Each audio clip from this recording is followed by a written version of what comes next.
नमस्कार मंडळी, AC news मध्ये मी गोरक्ष गायकवाड तुम्हा सर्वांचं सहर्ष स्वागत करतोय. मंडळी, फुरसुंगी उरुदेवाची नगर परिषदेची निवडणुकीची आता चांगलीच रंगत वाढलेली आहे आणि या अनुषंगानं जो तो उमेदवार आपापल्या पद्धतीनं आपापल्या ताकदीनं काम करतोय आणि जनसंपर्क वाढवतोय. खरं तर आता मी आदर्श नगर या भागामध्ये आहे आणि आदर्श नगर येथील हे जे जमाव आहे, हे जे युवा वर्ग आहे, हा सर्व एकवटला आहे. खरं तर आदर्श नगर हे अगोदर कसं होतं, आता कसं आहे आणि याच्यामध्ये हा बदल करण्यासाठी कोणाचं सहकार्य लाभलं किंवा कोणी जास्त बाजू मांडून घेतली, याविषयी आपण आता बातचीत करणार आहोत. माझ्यासोबत मेजर आहेत. अ, सर्वात पहिलं तर आम्ही 2017 मध्ये आदर्श नगरमध्ये राहायला आल्यानंतर आदर्श नगरची खूप अशी दयनीय अवस्था होती. त्यावेळेस आम्ही सर्व युवा वर्ग हा एकत्रित येऊन आम्ही सर्वांनी एक विचार केला की अगर आपल्या आदर्श नगरचा विकास करायचा असेल तर आपल्याला एका कोणत्या तरी राजकीय व्यक्तीकडे जावं लागेल. असं झाल्यानंतर आम्ही सर्वजण विचार करून मान्य श्री विजयबापू शिवतारे साहेब यांच्या ऑफिसवरती सासवड येथे गेलो. तिथे गेल्यानंतर साहेबांनी आम्हाला शब्द दिला की आदर्श नगरसाठी जे प्रयत्न आहेत ते परिपूर्ण प्रयत्न आपण एक निष्ठेने करू, असा शब्द दिला. तेव्हापासून आज रोजी नगर परिषद उरळी देवाची जी बनलेली आहे तेवढ्यापर्यंतच ते पुढे थांबलेले नाही, तर त्याच्या पुढेही जाऊन त्यांनी पाठीमागून भरपूर काही काम केलेले आहेत. आज आम्ही ते काम तुमच्या पुढे पुराव्यासहित घेऊन येत आहे. खरं तर कोणकोणती कामं आहेत आणि काय काय घेऊन आलाय तुम्ही समोर? आम्ही रोडची कामं आणि पोलीस चौकी गरजेची होती जास्त. बरं. 2014 पासून मी राहायला आदर्श नगर मध्ये. त्यावेळेस ही टवाळकी टुकळकी भरपूर होती होती. आम्ही त्यावेळेस विचार केला. त्यावेळेस आम्ही सगळी जी मंडळी जमली, आदर्श नगर मित्र मंडळ, शिवशंभू प्रतिष्ठान, हे जे दोन्ही मंडळी एकत्र येऊन आम्ही विजयबापू शिवतारे साहेबांकडे ज्यावेळेस गेलो त्यावेळेस त्यांनी एकच सांगितलं, तुमच्या पाठीशी मी खंबीर उभा आहे. तुम्ही जे बी तुम्हाला काही लागल त्याचं मी सहकार्य करेल. आणि त्याच्यासाठी आम्हाला राजू शेठ भाडळे ह्यांनी प्रत्येक गोष्टीत आम्हाला हातभार लावलेला आहे वेळोवेळी मदत केली. आणि वेळोवेळी मदत केली. एकंदरीत आज हे जे युवक आलेले आहेत यांनी जवळपास 20 ते 25 पानाचा कागदाचा बंडल आणलाय. म्हणजे एकंदरीत हा बंडल तुम्ही बघताय, एकंदरीत यामध्ये असं दिले की कोणकोणती कामं केलेली आहेत आणि याला पाठपुरावा कशा पद्धतीने केला आहे आणि या कामामध्ये सहकार्य कोणाचं आहे, एकंदरीत कोणकोणती कामं आहेत आणि कशा पद्धतीचं सहकार्य पाठपुरावा केलाय. आता श्री शिवशंभू प्रतिष्ठान आणि आदर्श नगर मित्र मंडळचे जे सर्व कार्यकर्ते आहेत यांनी विचार त्यावेळेस घेऊन आम्ही 5/12/2023 रोजी मान्य पोलीस आयुक्त साहेब यांना अर्ज केलेला होता की आदर्श नगरसाठी म्हणजे वैयक्तिक पोलीस चौकी म्हणजे जागेसहित व्हावी, असा अर्ज केला आम्ही. त्याच्यानंतर यासाठी मान्य राजूभाऊ भाडळे साहेब व शारदामाई भाडळे यांचे चिरंजीव चैतन्यभाऊ भाडळे यांनी विजयबापू शिवतारे साहेबांच्याकडे पाठपुरावा करून त्यांनी त्याच्यानंतर पाठपुरावा केल्यानंतर आम्हाला ते पत्र 19/12/2023 रोजी मंजूर झालेल्याचं पत्र आहे, त्याचा हा पुरावा आहे. आणि हा पुरावा पोलीस आयुक्त कार्यालयातून आलेला आहे. हे सर्व पुराव्यानिशी आहे आमच्याकडे.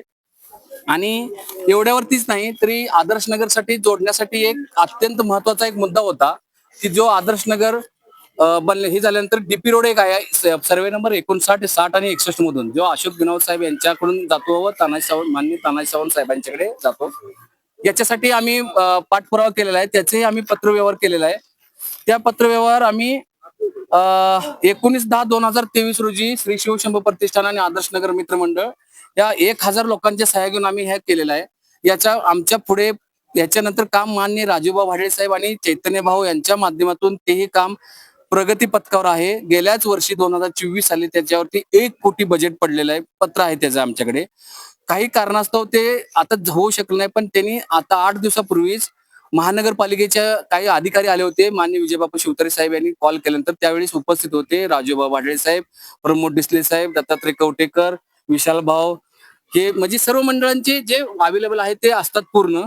आणि यांच्या आदर्श नगरसाठी जेवढा विकास होईल त्याच्यामध्ये सर्वात मोलाचा वाटा जो कोणाचा असेल तर मान्य विजयबापू शिवतारे साहेब व मान्य राजूभाऊ भाडळे साहेब व मान्य सौ शारदामाई भाडळे आणि त्यांचे ज्येष्ठ चिरंजीव चैतन्यभाऊ भाडळे, आम्ही त्यांना युवकांचे प्रेरणास्थान देऊन अशा पद्धतीने बोलतो. म्हणजे त्यांचं काम एवढं अतिशय छान आणि अतिशय उत्कृष्टपणे चालू आहे.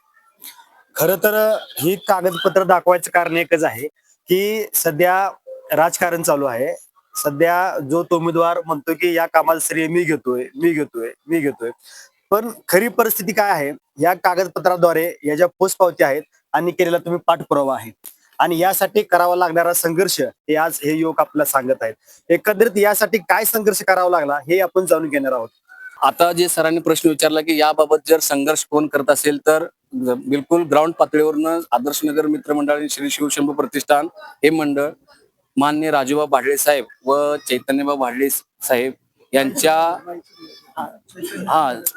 सौ शारदामाई भाडळे व ते आपले चैतन्यबा भाडळे यांच्या दोघांच्याही अतिशय चिवाटीपणामुळे आज जो आदर्श नगरचा जो विकास आपल्याला पाहायला मिळतोय हा निव्वळ त्यांच्या वैयक्तिक हा संघर्ष केल्यामुळे मिळालेला आहे आणि त्याच्यासोबत आम्ही सर्वांनी मिळून मिसळून काम केलेलं आहे. आणि आता तुम्ही पाहताय नगर परिषदची निवडणूक वगैरे लागलेली आहेत, सर्वजण येत आहेत, पण सर्वात जास्त आदर्श नगरमध्ये ड्रेनेजच्या प्रश्नासाठी असू द्या त्यावेळी बी माननीय राजूबा भाडळे साहेब व शारदामाई भाडळे यांनी माननीय श्री विजयबापू शिवतारे साहेब यांना वरचे वर इथून पाठपुरावा केलेला आहे की आदर्श नगरमध्ये ड्रेनेजची खूप दयनीय अवस्था आहे, पिण्याची पाण्याची सोय नाही. त्याबद्दल कालच इथं विजयबापू शिवतारे साहेब येऊन गेले, त्यांनी भरपूर पुरावे दिलेले आहेत की बाबा आता थोड्याच दिवसामध्ये कोणती तरी एक पाण्याची योजना आहे त्याबाबत आता आजच त्यांचं ते वाटप होते. आम्ही पण पाहिलेलं आहे ते आणि घरोघरी हर घर हर नल असे काहीतरी एक योजना आहे ती येत आहे, सांगितलेलं आहे आणि आम्ही आमची आशा आहे की ते लवकरच जे बोलतात ते करतात. हे त्यांचं पहिल्यापासून वाक्य आहे. त्यांचं एक पहिल्यापासून वाक्य आहे की माननीय श्री विजयबापू शिवतारे साहेब जो बोलतो तो करतो आणि हे त्यांनी सिद्ध केलेलं आहे. आणि आदर्श नगरची जनता पण हेच आस लावून बसलेली आहे की ते जे बोललेलं आहे ते काम त्यांनी करावं. खरं तर आपण सोशल मीडियाला बघतो आहे की विरोधक सुद्धा या कामाचं श्रेय घेतात. काय सांगाल? नाही आता विरोधकांचं आम्ही राजकारणाचं नाही, आमचे दोन्ही मंडळ आहेत. आम्ही ग्राउंड लेवलचे म्हणजे कसं आहे आम्ही फक्त एक समाजसेवा किंवा सामाजिक जे बांधिलकी आहे त्याबद्दल आम्ही बोलणार आहोत. आणि जे आमच्यासोबत म्हणजे वैयक्तिक कनेक्टिव्हिटी जी आहे ती राजूबा भाडळे साहेब आहेत, सौ शारदामाई भाडळे, चैतन्य भाऊ, नवनाथ भाऊ झाले, बाकीचे फारसे म्हणजे शिवसेनेचे जेवढे कार्यकर्ते आहेत पदाधिकारी आहेत विशेषतः म्हणजे मान्य नानासाहेब भानगिरे साहेब हे यात अगर ते पलीकडे म्हणजे महानगरपालिकेत असले तरी सुद्धा त्यांचा सुद्धा संपर्क आदर्श नगरमध्ये आहे आणि वेळोवेळी त्यांनी सुद्धा काय कामामध्ये अडचण आली असेल तर शिवसेनेच्या या नात्याने त्यांनी काम पाहिलेलं आहे ते. आता एकंदरीत आता नगर परिषदेच्या नगरसेवक पदाची किंवा नगराध्यक्ष पदाची निवडणूक चालू आहे. काय वाटतं भाडळे कुटुंबियाकडे जर नगरसेवक पदी गेलं तर काय होऊ शकतं? आता आम्ही आदर्श नगरचे स्थानिक नागरिक म्हणून असं त्यांच्याबद्दलचा विचार करू शकतो की अगर माननीय राजूभाऊ भाडळे साहेब व सौ शारदामाई यांच्यातून जरी म्हणजे नगरसेवक जरी आलेत आणि येणारच आहेत की आम्हाला आदर्श नगर जे पहिलं आदर्श नगर होतं ते आता आदर्श असं वाटेल काही दिवसातच. म्हणजे 5 वर्ष त्यांचा जे टर्न असेल त्यामध्ये अतिशय सगळा बदलाव हा तुम्हाला पुढच्या 5 वर्षामध्ये बघायला मिळेल अशी आमची अपेक्षा आहे. एकंदरीत सध्याचं वातावरण कसं आहे आदर्श नगरचं? एकंदरीत सध्याचं वातावरण बघून आपल्या आदर्श नगरमध्ये एकच वाटतंय की जे शिवसेनेचे जे उमेदवार उभे आहेत श्री राजू भाडळे, सौ शारदामाई भाडळे यांचं बघून असं वाटतं की यंदाचं इलेक्शन तेच 100% जिंकणार म्हणजे जिंकणार. आणि त्यांचे जे काम बघताच जेव्हा भागात त्यांनी विकसित केला, जसे आदर्श नगरमध्ये भरपूर कामाचं जे विजयबापू शिवतारेच्या माध्यमातून केलेले आहेत, जसं 60 फुटी रस्ता झालेला आहे, काही गल्ल्यांचे त्यांनी कॉन्क्रीट करून दिलेले आहे, ड्रेनेज लाईन टाकून दिलेले आहे. तर त्यांच्या कामाचा जो वेग आहे तो खूप फास्ट आहे. त्याच्यामुळे ती जनता जी आहे ती शिवसेनेच्या पाठीशी उभी आहे, खंबीरपणे उभी आहे. नमस्कार. काम करण्याचं श्रेय म्हणण्यापेक्षा जो काम कोण करतोय त्यालाच दिलं पाहिजे, बरोबर. म्हणून तर आज आपण इथे सगळ्यांनी आदर्श नगर मित्रमंडळ असो सगळे अख्ख्या आदर्श नगरवासी एकवटले आणि पुरावे दिले. बिना पुराव्याचं बोलण्यात काही अर्थ नाही, म्हणून आपण सर्वांनी पुरावे दिले आणि पुराव्यानिशी बोललो. सर्वात महत्वाचं म्हणजे इथे जी दहशत त्याला आपल्याला राजू भाऊनी चौकी आणली, पोलीस चौकी आणली. पोलीस चौकीचं सर्वात महत्व. आता कामांमध्ये मी जात नाहीये, सर्व ऑलरेडी पुरावे ह्यांनी दिलेलेच आहेत सगळ्यात. पण इथल्या लोकांच्या मनात तर आहे, सगळ्यांच्या मनात राजू शेठ भाडळे पाटील आणि शारदाबाई भाडळे पाटील. ठीक आहे. सध्याचं वातावरण परिस्थिती काय आहे? सध्याचं वातावरण परिस्थिती बाप्पू शिवतारेंच्या माध्यमातून जे काम झाले आपल्या आदर्श नगरमध्ये त्याच्यानंतर शिवसेना हे झेंडा 100% फाकणार. आणि बाप्पूंची कामं खरंच चांगली आहेत आपल्या आदर्श नगरमध्ये. राजू शेठ भाडळे पाटील यांच्या तर्फे चांगले कामं झाले आहेत. सो शारदा भाडळे यांच्या तर्फे चांगली कामं झाली आपल्या आदर्श नगरमध्ये. आणि सगळ्यात महत्वाचं तर आपल्या इथं आदर्शनगर मध्ये मोटरसायकल सुद्धा जात नव्हती, पायाला चिखल लागत होता. त्यांनी प्रत्येक गल्लीमध्ये कॉन्क्रीट रोड करून दिलेला आहे. हा, सध्या आदर्श नगर मध्ये अशी परिस्थिती आल्यानंतर की सर्वत्र अंधार होता. येणं जाणं, मुलांना शाळेत येणं किंवा शाळेतून येणं जाणं हे खूप कठीण जात होतं.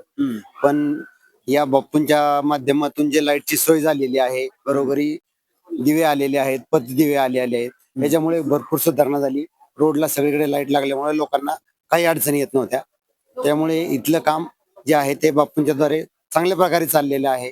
आणि आता शारदामाई बाडळे, राजू बाडळे हे आता आहेत, त्यांच्याद्वारे सुद्धा चांगली कामं होत आहेत. आणि आमचं मंडळ शिवशंभू प्रतिष्ठान आणि आदर्श नगर मित्र मंडळ हे सर्व आम्ही त्यांना सहकार्य करत आहोत आणि त्यांचंही खूप सहकार्य आहे.